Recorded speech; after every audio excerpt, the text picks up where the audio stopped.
At 3 a.m., while Nairobi slept, one man walked quietly into Mama Lucy Kibaki Hospital, not for a camera moment, but to confront a crisis few dared to face. Hours later, 110 mothers walked free, holding their newborns, their bills cleared, 1.6 million shillings paid in full.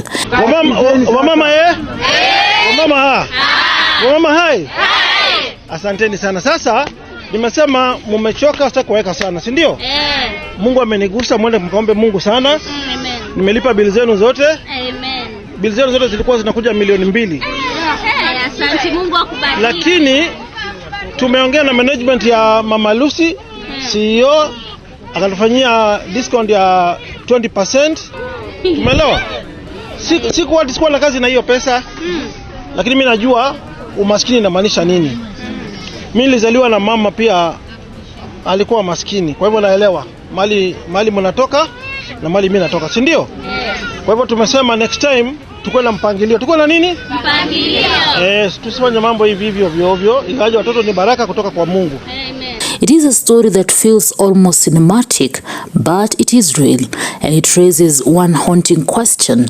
Why must compassion come from individuals when it should be a right guaranteed by the system? The scene inside the maternity ward was heartbreaking. Women sat for days, even weeks, unable to leave after giving birth. The issue was not medical, it was financial. Hospital bills, some as low as 5,000 shillings, had turned motherhood into imprisonment. Activists had been sounding the alarm. Demonstrations were held outside the hospital. Families waited helplessly, watching mothers and newborns confined because of money they did not have. The situation grew desperate. 4 infants did not make it through the ordeal. Their mothers left with grief and unpaid receipts. Then, in the early hours of Sunday morning, Mike Sonko arrived. Sonko's arrival was unannounced, no fanfare, no entourage, just quiet agency.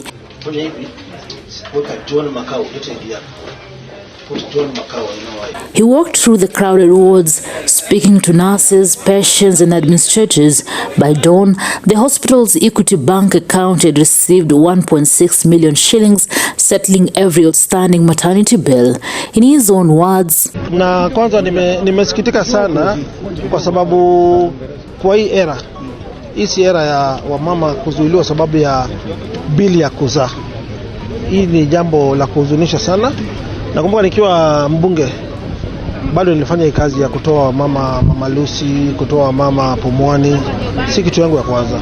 So nilipoona ni kitu ilinihuzunisha sana. Ilinihuzunisha sana na nikasikia vibaya sana. That is why niko hapa na nimepongeza mama wote. Tumewatafutia maambulance waende nyumbani, nikawapia pia kitu kidogo na pia tutawalipia SHA. Ndio in future problem kama hizi tuweze kuzi avoid. Labda kwa mama kwa ujumla ni wangapi hivi? Wamama wote ni between 115 to 120. To avoid occurrences ingine ya this kind of problems, hawa tayari nitawalipia SHA. Alafu tutaangalia vile tutasensitize wa Kenya kuhusu SHA. Ndio tusiko na hizi visanga vya mama tena kuzuiliwa hospitali. Lakini pia tumemwambia single mothers waanze pia kuchill. Watoto ni blessing kwa Mungu, lakini pia wakoe na mpangilio wa kuzaa. Kama lazima wazae wa chill, hata kama ni family planning waweke, tujipange. Unaona economy vile iko, maisha ni ngumu. 410 mothers, it was freedom. For the country, it was a wake-up call. Across Kenya, reactions were instant. Social media exploded with praise. Videos of mothers leaving the hospital clutching their babies flooded the internet. Many called Sonko a man who acts when others only talk, a doer, a symbol of generosity in a time when leadership often feels distant from human struggle. Others reflected on what this says about Kenya itself, that a single act of private generosity could expose such a deep public failure. Because Because if compassion must depend on one man's intervention, what does that say about the system built to protect everyone else? For the freed mothers, the relief was indescribable. Some had been detained for weeks, others for months. They spoke of sleepless nights, shame, and uncertainty. Nimeshukuru Sonko ametutoa, tumekaa huku sana, tumehangaika sana. Wengine wetu tumemaliza mwezi na nimeshukuru ametupeleka home, at least za kurecover. Ni asante, tunasema Sonko tena 2027. Nilikuwa nishakwama, bili yangu ilikuwa 20,000 na nilizaa normal. Nimekaa mwezi, hii wiki nilikuwa namaliza mwezi moja. Nasikia vizuri.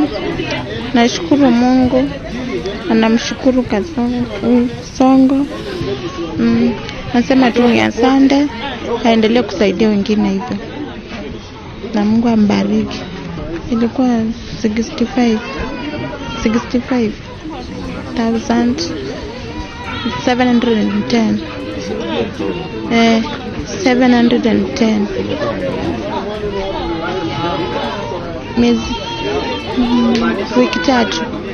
Wiki tatu.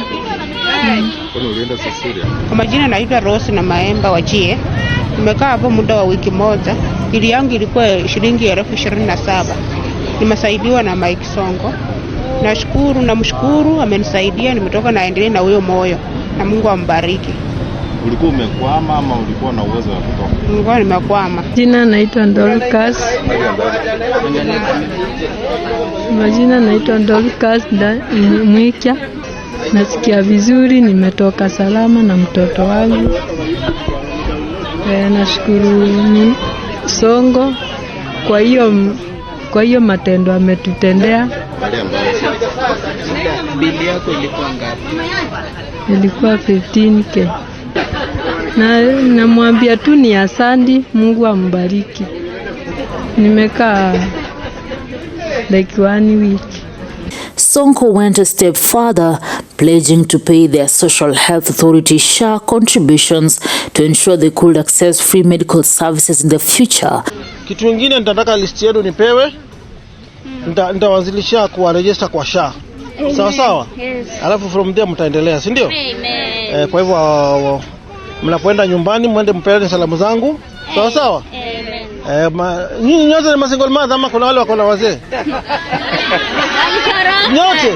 But amid the joy, grief lingered. 4 infants had died during the detentions.